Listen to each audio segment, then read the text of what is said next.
अब अगर एफआईआर जिम्मेदार नहीं है तो कौन है फिर? ढूंढो। ये तो आपको बताना पड़ेगा। है, ढूंढा है, कुछ लोग मिले हैं। अच्छा, हाँ।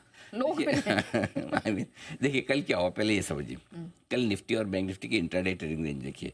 निफ्टी 316 पॉइंट इंट्राडे में, क्योंकि ऊपर में आपका 21,915 हुआ, सॉरी 23,915 हुआ, और नीचे में 23,599, 23,600 मान लीजिए, तो करीबन करीबन 315 पॉइंट की निफ्टी की रेंज रही। ठीक है। बैंक निफ्टी का 51,979, 979, 51,979, और नीचे में 50,715, 25 कुछ हुआ है। ठीक है। तो 1,261 पॉइंट की रेंज बैंक निफ्टी की है। तो बैंक निफ्टी की तो और भी बड़ी रेंज है।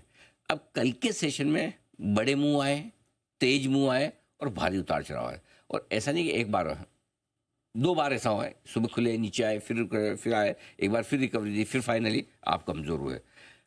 अब ये जो उतार चढ़ाव आ रहा है, इसमें दो चीज़ें हैं। पहली चीज़ तो जो सबसे ज़्यादा जिम्मेदार है वो कम वॉल्यूम, क्योंकि पार्टिसिपेशन कम है, इसलिए वॉल्यूम्स कम होता है। तो क्या, अगर आपको कुछ भी खरीदना बेचना हो तो इम्पैक्ट कॉस्ट ज़्यादा आती है। ठीक है, कि मतलब बायर सेलर अगर कम है तो जब आप मार्केट ऑर्डर डालेंगे तो उसका इम्पैक्ट थोड़ा सा ज़्यादा होता है। एक ये। दूसरा क्या होता है, जब वॉल्यूम्स कम हो और हाई फ्रिक्वेंसी ट्रेड हो, HFT, machine trade, algo trades. Algo trades, machine trades में कैसा होता है, जैसे फॉर एग्जांपल आपने कल, आप निफ्टी पर एक ट्रेड डाल के बैठे हैं कि 23,870 पार हो तो मेरी निफ्टी लॉन्ग हो जानी चाहिए। ठीक है। अब वो जैसे 23,870 निफ्टी क्रॉस करेगा, आपकी मशीन अपने आप वो ऑर्डर मार्केट में छोड़ देगी। और अगर आपने वो मार्केट ऑर्डर डाला है, लिक्विडिटी कम है, बेचने वाले लोग कम है, तो पता चला 23,870 से सीधा आप 10, 15, 20, 25 पॉइंट ऊपर तक जाकर खरीद रहे हैं। सिमिलरली जब आप स्टॉप लॉस डालते हैं कि आपने ले तो लिया, अब मेरा स्टॉप लॉस 23,800 है, 23,800 तोड़े तो तुरंत मेरा बिक जाना चाहिए।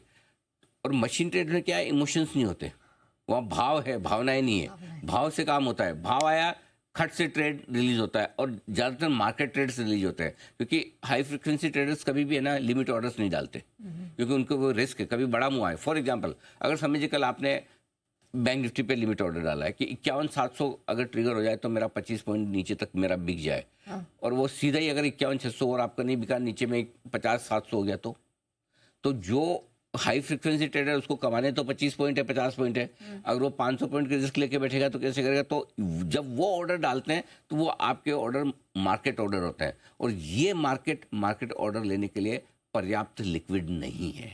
ओके। और ये एक दो दिन की बात है, ऐसा नहीं कि रोज ऐसा होने वाला है। ये 2-3 दिन, चूंकि वॉल्यूम्स कम है, इसलिए मेरा ये मानना है कि ट्रेडर्स को थोड़ा सा सावधानी रखनी चाहिए।